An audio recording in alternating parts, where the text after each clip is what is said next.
Welcome to the U.S. tax classroom.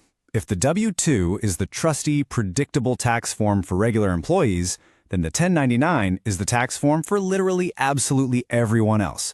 We're talking freelancers, independent contractors, investors, retirees, landlords, gig workers, you name it.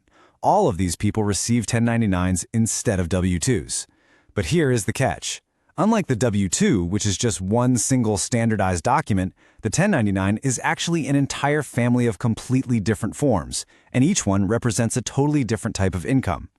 Throughout this explainer, we are going on a comprehensive guided tour of the 1099 family specifically for the 2025 tax year.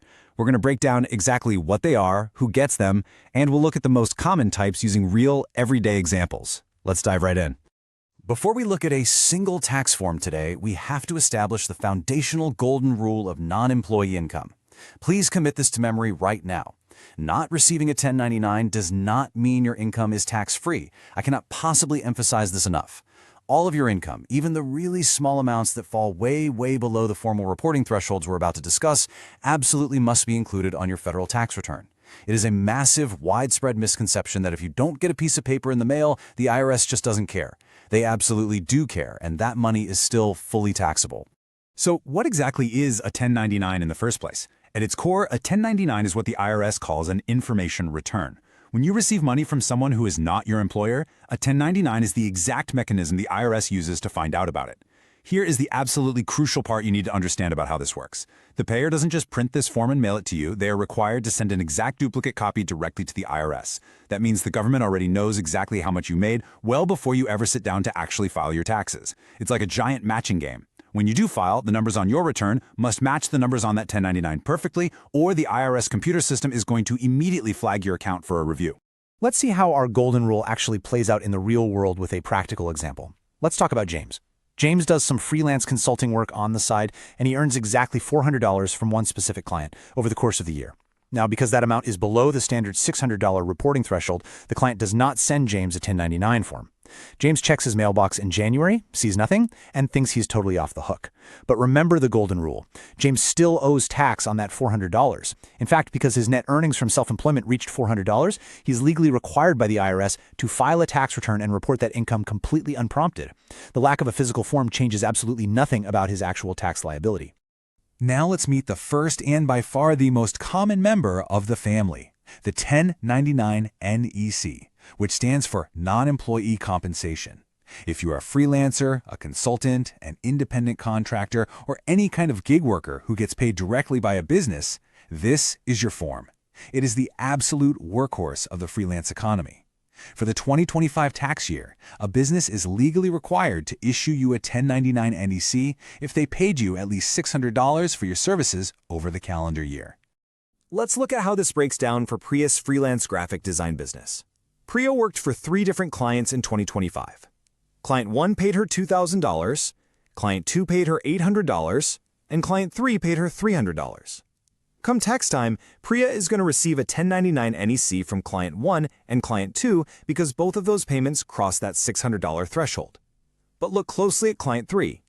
They only paid her $300, which means no form is going to be issued. Does Priya just get to ignore that $300? Absolutely not. She still owes tax on that $300 and must report it right alongside the rest of her income.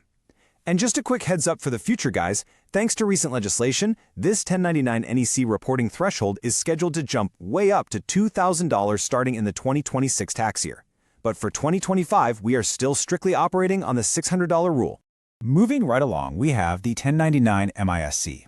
As the name suggests, this is essentially a catch-all form for miscellaneous income that just doesn't fit neatly into the services rendered category of the NEC we just talked about. You'll see this form used for things like rent payments paid by a business, prize or award money you might happen to win, legal settlements, and even royalty payments for intellectual property.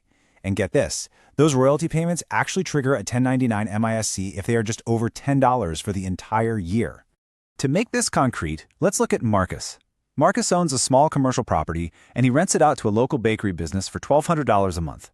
Over the course of the year, that adds up to exactly $14,400.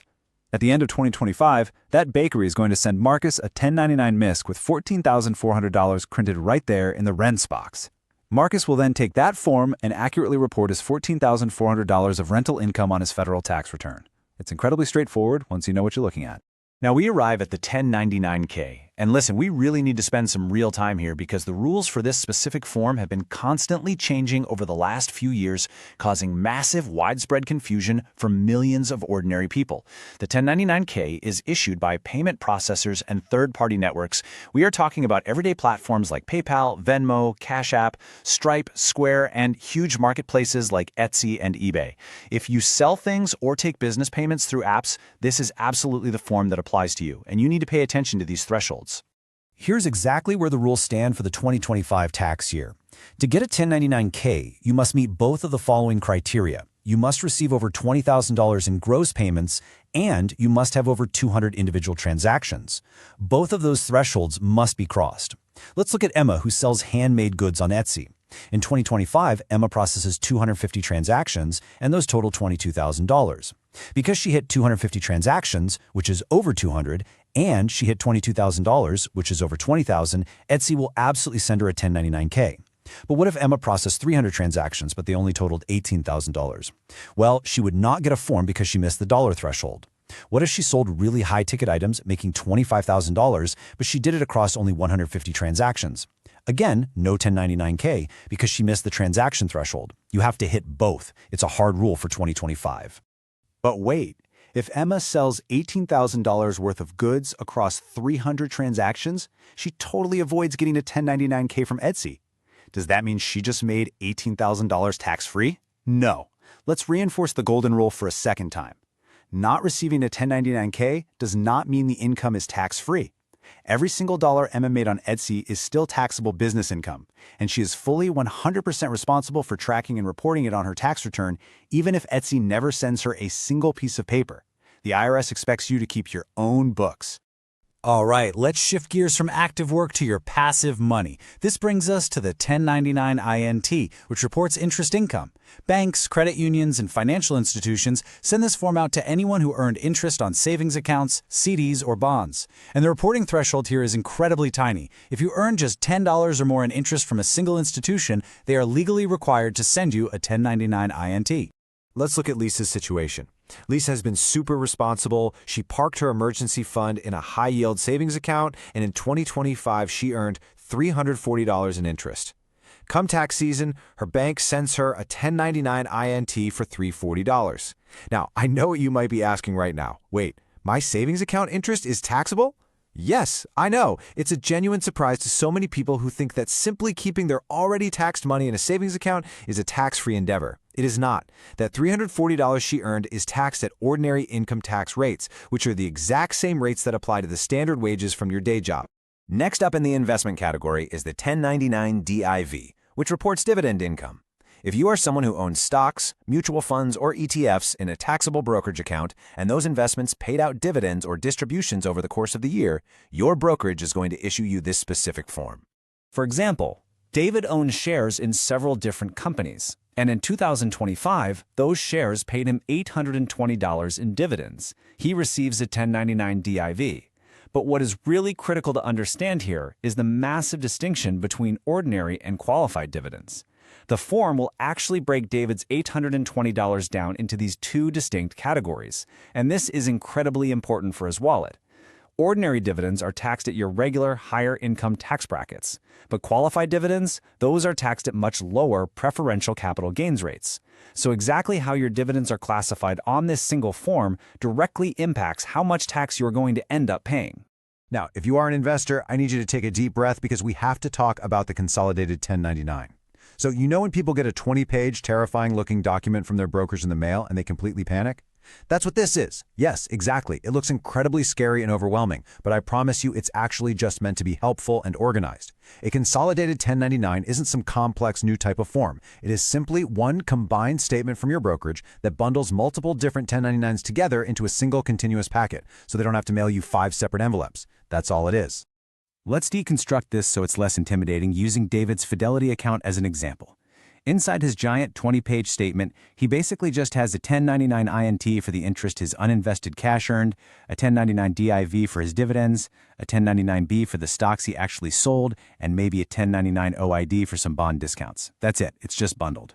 Also, you definitely should know that brokerages get a special extension from the IRS for these massive documents. While standard forms arrive by early February, brokerages have until February 15th to send a consolidated 1099, and they can even extend that all the way to March 15th if they need more time. So if you are waiting on your tax documents from your broker and everyone else already has theirs, don't panic. They're just operating on a legally later deadline.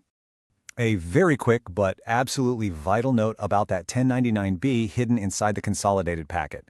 The 1099B reports the gross proceeds from selling your investments, but you do not pay taxes on the gross proceeds. You only pay taxes on the gain, your actual profit. To calculate the gain, you absolutely must know your cost basis, which is simply what you originally paid for the stock. The form will usually show this for newer purchases, but if it doesn't, you have to calculate it yourself. Otherwise, you will end up paying taxes on the full sale amount, which is a massive, expensive mistake you definitely want to avoid. Let's look at the 1099R next. The R here simply stands for retirement.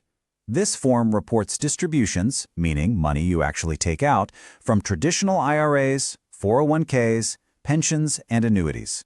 If you pulled money from a retirement account, the IRS gets a 1099R to track it. Take George, for instance. George, who is 70 years old, decides to take a $15,000 distribution from his traditional IRA in 2025 to pay for some home renovations. His IRA custodian sends him a 1099-R for $15,000, and George simply reports that as regular income on his tax return. But there is a massive catch here for younger viewers. If you take an early withdrawal from these retirement accounts before you reach age 59 and a half, that 1099-R is going to trigger not just your regular income tax, but an additional, highly punishing 10% early withdrawal penalty from the IRS. Nearing the very end of our list is the 1099G, which stands for government payments. You will receive this particular form if you receive certain kinds of money from federal, state, or local governments. The absolute most common triggers for a 1099G are receiving a state income tax refund or receiving unemployment compensation. Look at Sarah's situation. Unfortunately, Sarah lost her job in early 2025, and to keep her head above water while she looked for new work, she received $8,400 in unemployment benefits from the government. At the end of the year, she gets a 1099G in the mail for $8,400. And I know exactly what you're probably thinking right now. Wait, my unemployment benefits are taxable? Yes, they are. It genuinely shocks people every single year to discover that government assistance, like unemployment compensation, is fully taxable by the federal government. When you are already down on your luck, you still owe the IRS a cut of your unemployment check. It's harsh, but it's the law. Finally, we have something completely unprecedented. Brand new, making its grand debut for the 2025 tax year, is the 1099-DA. DA stands for digital assets. For the very first time ever, cryptocurrency brokers and exchanges are legally required to formally report your crypto sales and exchanges directly to the IRS, exactly like traditional stockbrokers have always done. The days of crypto existing in some Wild West tax gray area are officially over. If you're like Alex, who traded $5,000 worth of Bitcoin in 2025, you should expect to see this brand new form sitting in your mailbox. Let's rapidly recap this entire family of forms so it sticks. We've got the NEC for your freelance gigs and contractors, the MISC for rents and royalties, the K for payment apps like Etsy and Venmo, the INT for your bank interest, the DIV for your investment dividends, the R for retirement withdrawals, the G for taxable government payments like unemployment, and the brand new DA for your crypto trades. But above all of these letters, acronyms, and thresholds, I am going to hammer home the golden rule one final time for our third repetition. Not receiving one of these forms does not mean your income is tax-free. If you earned it, it's taxable. Period. So now that you know exactly what a 1099 is and who gets one, how do you think it actually stacks up against the traditional W-2? Which one actually leaves more money in your pocket at the end of the day when all the taxes are paid? Coming up next in Video 3, we are doing a complete head-to-head comparison of the W-2 versus the 1099. Subscribe to US Tax Classroom for more easier explanations.